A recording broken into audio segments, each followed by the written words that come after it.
पुरुषावरती so called सेलिब्रिटीजचे आजकाल breakup, patch-up, लग्न मोडणं, घटस्फोट होणं, त्यानंतर पोलीस केस होणं, अशा बऱ्याच साऱ्या गोष्टी चालू आहेत. या सेलिब्रिटीजचं ब्रेकअप झालं हे कसं ओळखायचं माहिती का? दोघांनी एकमेकांना अनफॉलो केलं, दोघांनी एकमेकांचे जे काही फोटोज आहेत ते डिलीट केले, दोघांनी एकमेकांविरोधात जे काही दर्द भरे असे गाणे ते टाकायला सुरुवात केली की समजायचं यांचं ब्रेकअप झालंय. 30-40 सेकंदामध्ये आयुष्याचे उपदेश देणारे हे रील स्टार, शक्ती प्रदर्शन करणारे, गुंडागर्दीची भाषा करणारे, स्वतःच्या खऱ्या आयुष्यामध्ये किती वाईट वागतात तेच सांगणारा हा व्हिडिओ. मी तुझ्याशिवाय जगू शकत नाही इथपासून ते मी तुला जगू देणार नाही इथपर्यंतचा प्रवास म्हणजे कलम 376 म्हणजेच बलात्काराचा गुन्हा. आता हा व्हिडिओ पोस्ट झाल्यानंतर मागे जसं तमाशा केला होता ना तसं या मॅडम तमाशा करू शकतात. म्हणून अगोदरच सांगायचंय की हा जो व्हिडिओ आहे त्या सगळ्या लिगल ऍस्पेक्ट, त्याच्यानंतर पब्लिक डोमेनवरती असणारी माहिती आणि दुसरं म्हणजे यांच्या ओळखीतल्या काही लोकांनी दिलेली माहिती याच्या आधारे केलेला आहे. तर मागच्या व्हिडिओमध्ये करपवून टाकूयात कायद्याचा गैरवापर करणाऱ्या काही तरुणींना म्हणजे सो कॉल्ड सेलिब्रिटींना. कारण व्हिडिओमध्ये मी रोस्ट नाही करत, मी पार करपवते, कारण माझा पॅटर्नच वेगळा आहे.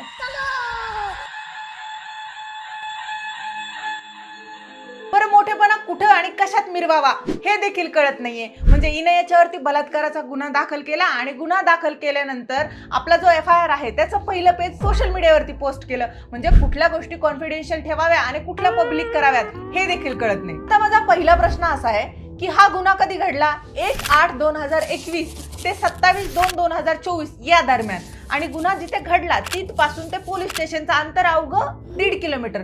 मग तरी देखील गुन्हा दाखल करायला 3.5 वर्ष हा काळ कसं काय लोटला? या कथित पीडितेने या मुलावरती 3 कलमांअंतर्गत गुन्हा दाखल केलाय. त्याच्यातला पहिला कलम आहे 376(2)N. तर या कलमामध्ये असं आहे की जर एखादा पुरुष एखाद्या स्त्रीला लग्नाचं आमिष दाखवून वारंवार तिच्यासोबत शारीरिक संबंध ठेवत असेल आणि तरी देखील त्यांनी तिच्याशी लग्नास नकार दिला तर हा रेप कन्सिडर होतो आणि याच्यामध्ये 10 वर्षापासून ते जन्मठेपेपर्यंतची शिक्षेची तरतूद आहे.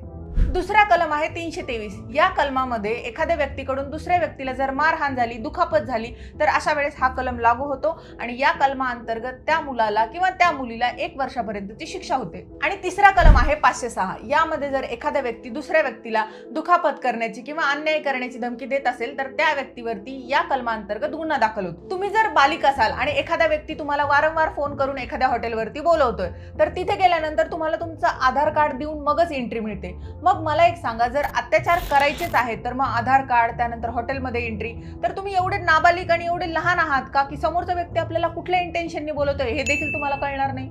समोरचा व्यक्ती कसा आहे हे तुम्हाला माहितीये, तो तुम्हाला वारंवार हॉटेलवरती कशासाठी बोलवतोय हे देखील तुम्हाला माहितीये, तरी देखील तुम्ही हॉटेलवरती जाता, अत्याचार सहन करता. मग मला एक सांगा, तुम्ही अत्याचार सहन करता की एन्जॉय करता? बॉम्बे हायकोर्टच्या जज मृदुला भाटकर यांनी एक जजमेंट दिलं होतं ज्यामध्ये त्यांनी सांगितलं होतं की जर मुलगी एज्युकेटेड असेल आणि तिला पार्टनर सोबत फिजिकल रिलेशनशिप ठेवल्यानंतरचे कॉन्सिक्वेन्सेस माहिती असेल तर हा रेप कन्सिडर होत नाही. आणि मागे सुप्रीम कोर्टाने एका मॅरिड महिलेने दुसऱ्या एका परपुरुषावरती रेपचे चार्जेस लावले होते की याने मला लग्नाचा आमिष दाखवला आणि माझ्यावरती रेप केला, तर बॉम्बे हायकोर्टने हा रेप कन्सिडर होत नाही म्हणून ती केस क्वॅश केली. संबंधित पुरुष मॅरिड आहे, तुमची देखील डिवोर्स केस चालू आहे, अशा वेळेस तरी देखील तुम्ही त्या पुरुषावरती विश्वास ठेवतात. आपल्याकडे या गोष्टीला एक्स्ट्रा मॅरिटल अफेअर म्हणतात. आणि असा पुरुष जर तुम्हाला लग्नाचं आमिष दाखवत असेल तर आपल्याकडे एक बायको असताना दुसरी बायको करणं हा कायद्याने गुन्हा आहे. मग अशा पुरुषावरती तुम्ही तरी कसं काय विश्वास ठेवला? तुम्ही कोणाचा तरी संसार उद्ध्वस्त करण्यासाठी तेवढेच कारणीभूत आहात. या सगळ्या केसमध्ये हा पुरुष देखील तेवढाच गुन्हेगार आहे. म्हणजे घरामध्ये बायको असताना परस्त्री सोबत संबंध ठेवणे हे गैर आहे, पण सॅडली आपल्या कायद्यामध्ये अनैतिक संबंधांना कुठल्याही प्रकारची शिक्षा नाहीये. IPC सेक्शन 497 अडल्टरी हा एक कायदा होता ज्यामध्ये एक लग्न झालेला पुरुष जर दुसऱ्या लग्न झालेल्या स्त्री सोबत शारीरिक संबंध ठेवत असेल आणि त्या स्त्रीच्या पतीला जर ते कळलं तर तो पती या मुलाला केस करून अडकवू शकतो आणि स्त्रीवरती यामध्ये कुठल्याही प्रकारची कारवाई होत नाही. एका रिपोर्टनुसार 55% लोक जे आहेत लग्नामधले ते आपल्या पार्टनरला चीट करतात आणि यामध्ये मेजॉरिटी स्त्रिया इन्व्हॉल्व आहेत आणि ते सुद्धा डेटिंग ॲप थ्रू.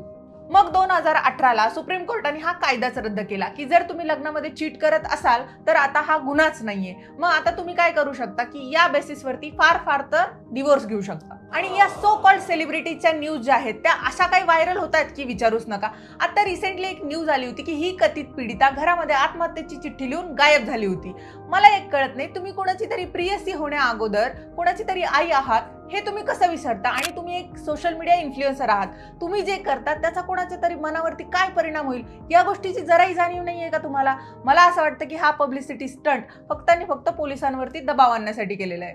सुरुवातीच्या काळात महिलांना फारसं महत्वच नव्हतं, त्यांचं मत कन्सिडरच केलं नाही जायचं, त्यांच्या ओपिनियनला किंमतच नव्हती. मग आता कसं आहे, जमाना बदलला आणि आता महिलांना बऱ्याच साऱ्या गोष्टींमध्ये कायदे आले, त्यांचं मत कन्सिडर केलं चाललं. मग राखीव जागा आल्या, जेंडर इक्वॅलिटी आली, पार्लिमेंटमध्ये जागा मिळाली आणि मग महिलांसाठी नॅशनल आणि स्टेट कमिशन स्थापित झालं. आणि मग त्यानंतर काही कायदेही आले, जसं की डाउरी ऍक्ट आला, डोमेस्टिक व्हायलन्स आला, त्यानंतर सती प्रिझर्वेशन ऍक्ट आला, चाइल्ड मॅरेज ऍक्ट आला, रेप केसेस, इव्ह टीजिंग, त्यानंतर sexual harassment act, work place, असे बरेच सारे कायदे आले. आणि या कायद्यांमुळे महिलांमध्ये सक्षमीकरण आणि सबळीकरण झालं. व्हिडिओमध्ये पुढे जाण्या अगोदर एक महत्त्वाची गोष्ट, आजकाल लोन मिळवणं किती कठीण झालं हे तुम्हाला माहितीच असेल. म्हणजे छोट्या मोठ्या लोनसाठी तर तुम्ही बँकेचं तोंडच नाही बघू शकत, नाही का? त्यामुळे मी तुमच्यासाठी घेऊन आली आहे रुपी रेडी. रुपी रेडी हे एक लोन ऍप आहे. त्यामध्ये तुम्हाला आरबीआयच्या रजिस्टर एनबीएफसी मधनं लोन मिळतं. इथे तुम्हाला कमीत कमी डॉक्युमेंट्स देऊन 2,000 ते 25,000 रुपयापर्यंत लोन मिळतं आणि अप्रुव्हल पण फार लवकर मिळतं. आणि अप्रुव्हल आल्यानंतर जे तुमची लोन अमाऊंट आहे ती लगेचच तुमच्या बँक अकाउंट मध्ये डिस्बर्स होऊन जाते. तुम्हाला पर्सनल रिक्वायरमेंट असू देत, मेडिकल इमर्जन्सी असू देत, कोणाला गिफ्ट करायचं असू देत, किंवा तुम्हाला लग्नासाठी लोन हवं असेल, किंवा फिरायला गेल्यानंतर बायकोची हाऊस पूर्ण करायची असेल, कुठल्याही कारणासाठी तुम्हाला इथे लोन मिळतं. तुम्ही हे ऍप डायरेक्टली प्ले स्टोर वरून डाउनलोड करू शकता. लिंक माझ्या डिस्क्रिप्शन मध्ये दिलेली आहे. ऍप डाउनलोड केल्यानंतर गेट फर्स्ट लोन वरती क्लिक करा. त्यानंतर mobile number, email ID, monthly income टाकून रजिस्टर करा. त्यानंतर तुमचे बँक डिटेल्स टाका ज्यामध्ये तुम्हाला लोन डिस्बर्स करून हवंय. आणि एवढंच नाही तर इथे डेडिकेटेड कस्टमर सपोर्ट देखील आहे. म्हणजे कुठल्याही प्रकारचा प्रॉब्लेम आला तर तुम्ही डायरेक्टली कस्टमर केअर सोबत बोलू शकता. तुमचं लोन अमाऊंट सिलेक्ट करा आणि टेन्युअर सिलेक्ट करा. मग त्यानंतर तुम्हाला किती व्याज लागेल हे तुम्हाला ते ऍप दाखवेल. ते एक्सेप्ट करा आणि तुमचं जे लोन आहे ते तुमच्या बँक अकाउंट मध्ये डिस्बर्स होऊन जाईल. मग वाट कसली बघताय? आपला व्हिडिओ झाल्यानंतर आपल्या डिस्क्रिप्शन मधल्या लिंक वरती जा, रुपी रेडी ऍप डाउनलोड करा आणि जेव्हा तुम्हाला लोन पाहिजे असेल तेव्हा घ्या. 2012 मध्ये जेव्हा निर्भया केस झाली त्यानंतर महिलांसाठी काही नवीन कायदे आणण्यात आले. काही आहेत ते कायदे कडक करण्यात आले, जसे की पोक्सो 326A, 326B हे जे कायदे आहेत हे बेसिकली ऍसिड अटॅक संबंधित होते आणि यांना अजून कडक करण्यात आलं. निर्भया केस जेव्हा झाली त्यानंतर भारतामध्ये बरेच सारे रेप केसेस रजिस्टर होऊ लागले आणि ही गोष्ट आपल्यासाठी चांगलीच होती. पण सॅडली जर 10 केसेस रजिस्टर झाल्या तर त्यापैकी फक्त एकच जेन्युइन निघायची आणि बाकी सगळ्या फेक निघत होत्या.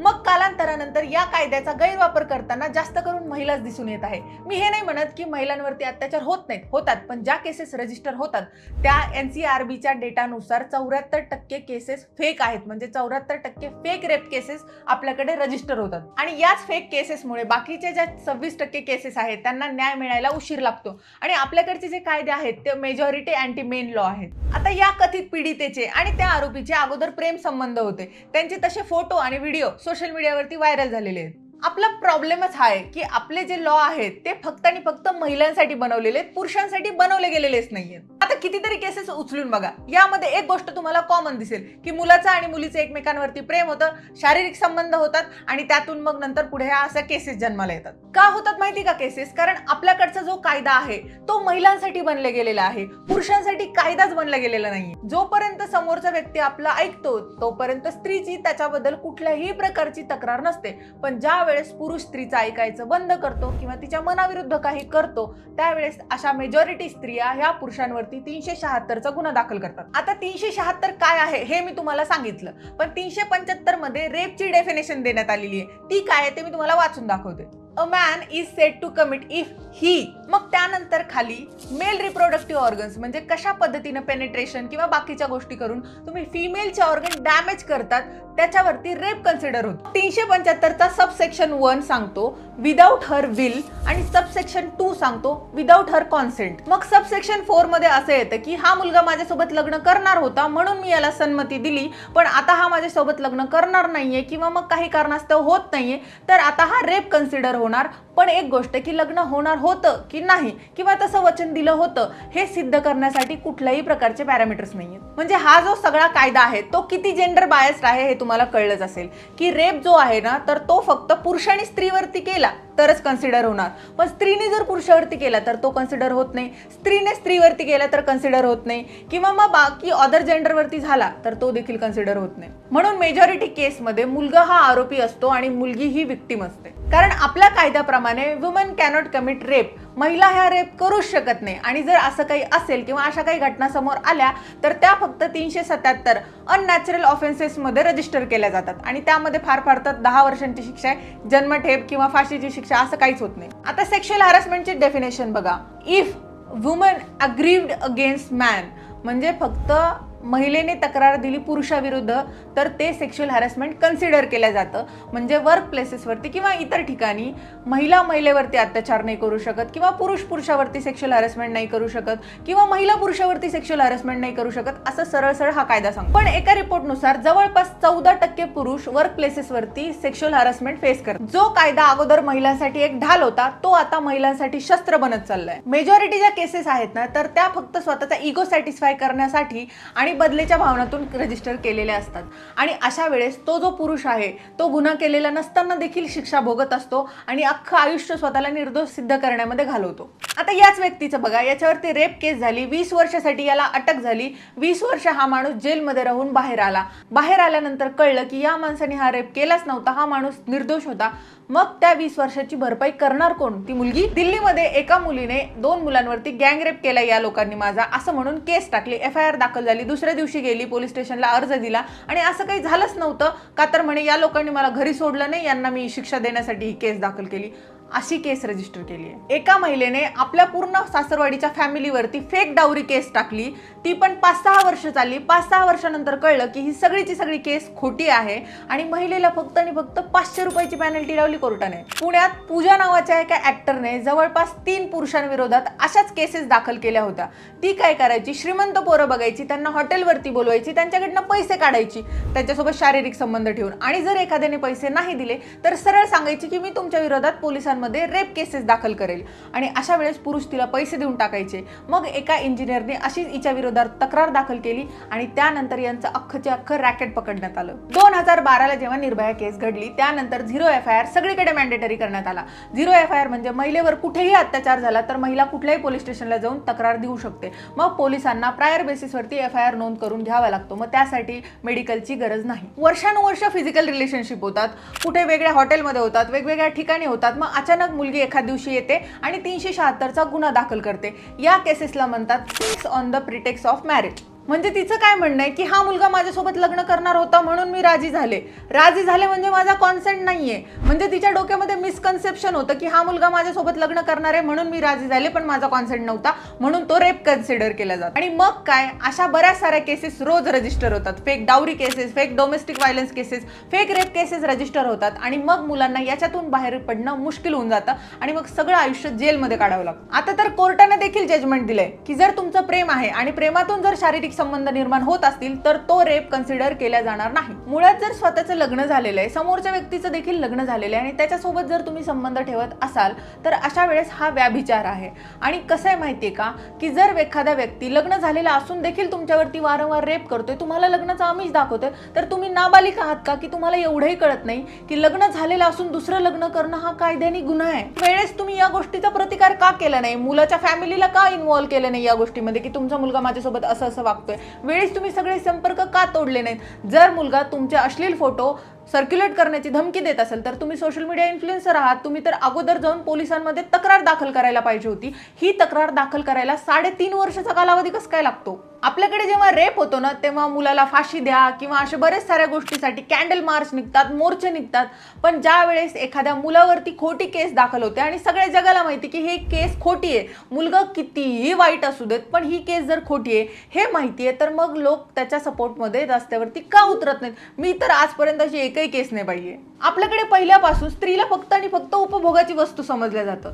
कारण बलात्कारी हा बलात्कारीच असतो। एखाद्या स्त्रीला लग्नाचं आमिष दाखवून तिच्याकडून आपल्या शारीरिक गरजा पूर्ण करून घेणं हा कायद्याने गुन्हाच आहे। मग एखाद्याच्या प्रेमामध्ये वाहवत जाणं जो की पुरुष ऑलरेडी लग्न झालेला आहे हे पण तेवढंच चुकीचं आहे। वास्तविकतेची जाणीव का नसावी तुम्हाला? तुम्ही तुमच्या रिलेशनशिपच्या बाबतीमध्ये सुरुवातीपासून क्लिअर का राहू नये? म्हणजे एखाद्या मुलाने जो गुन्हाच केला नाही, जसं की प्रेमात असताना त्यांनी एका मुलीसोबत फिजिकल रिलेशनशिप ठेवले, त्यावेळेस तिचा कन्सेंट होता, पण त्यानंतर बलात्काराचा गुन्हा दाखल झाला। अशा वेळेस फक्त मुलाचीच नाही तर मुलाच्या सगळ्या फॅमिलीची मानसिक प्रताडणा होते आणि सामाजिक होते ती वेगळी। संबंधित पुरुषाकडे आणि त्याच्या फॅमिलीकडे बघण्याचा समाजाचा दृष्टिकोन एकदम बदलून जातो। या केस मध्ये ना मी पुरुषाचं समर्थन करते ना मी स्त्रीचं समर्थन करते। मला ओव्हरऑल या केस बद्दल जे वाटलं ते मी बोलले। मला असं वाटतं की कुठे ना कुठेतरी कायद्याचा धाक असावा, कुठे ना कुठेतरी कायद्याने जी सत्याची बाजू आहे ती आणावी। मान्य या मुलांनी याच्या अगोदर देखील बरेच सारे असे गुन्हे केलेले आहेत आणि या मुलीने देखील बरेच सारे अशा धमकीचे वगैरे व्हिडिओ टाकलेले आहेत। सो या दोघांची गुन्ह्याची पार्श्वभूमी जी आहे ती बघता योग्य तो न्यायनिवाडा करायला पाहिजे। पूर्ण व्हिडिओमध्ये ना मी कोणा एकाची मुलाची बाजू घेतली ना मी मुलीची बाजू घेतली आहे। मला एकंदरीत जे अँटी मेन लॉ आहेत किंवा या सगळ्या केस बद्दल मला जे वाटतं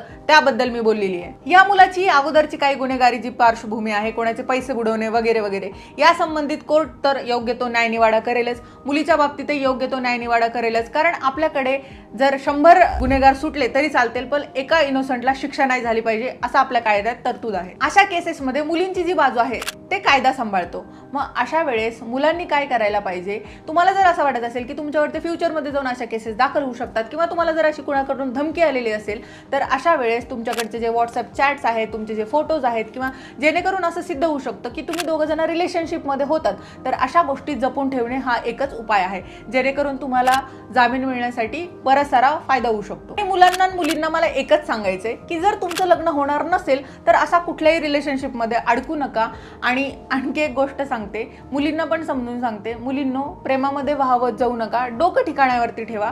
आणि मुलांनाही सांगते की जर तुम्हाला फक्त शारीरिक उपभोग घ्यायचा असेल तर मुलीकडे अजिबात बघू नका। जर त्या स्त्रीचा सन्मान करता येत नसेल, तिला जर तुमच्या घरची लक्ष्मी बनवता येत नसेल तर त्या स्त्री सोबत तुम्हाला कुठल्याही प्रकारचा संबंध ठेवण्याचा अधिकार नाही। आणि जसं एका स्त्रीच्या शरीराचा उपभोग घेणं जेवढं कायद्याने गुन्हा आहे ना, तेवढं तिच्या मनासोबत खेळणं, तिला लग्नाचं खोटं आमिष दाखवणं हे देखील गुन्हाच आहे। फक्त एवढंच आहे की त्याचा न्यायनिवाडा ह्या कोर्टात नाही लागत, वरच्या कोर्टात लागतो। So that is it for today guys. जर तुम्हाला हा व्हिडिओ आवडला असेल तर व्हिडिओला लाईक करा, शेअर करा, माझ्या चॅनलला सबस्क्राइब करा। तोपर्यंत सदा खुश राहा आणि सदा कूल राहा। आणि हो, मला फेसबुक आणि इंस्टाग्रामवरती फॉलो करायला विसरू नका। आजकाल मी तिकडे लाईव्हला येते, या आपण गप्पा मारूयात, मज्जा करूयात, मस्ती करूयात। आणि येस, सगळ्यात महत्त्वाची गोष्ट म्हणजे रुपी रेडीची ती लिंक आहे ती आपल्या डिस्क्रिप्शनमध्ये दिलेली आहे। जा ॲप डाउनलोड करा आणि मिळवा लोन जर तुमच्या गरजा असतील तर।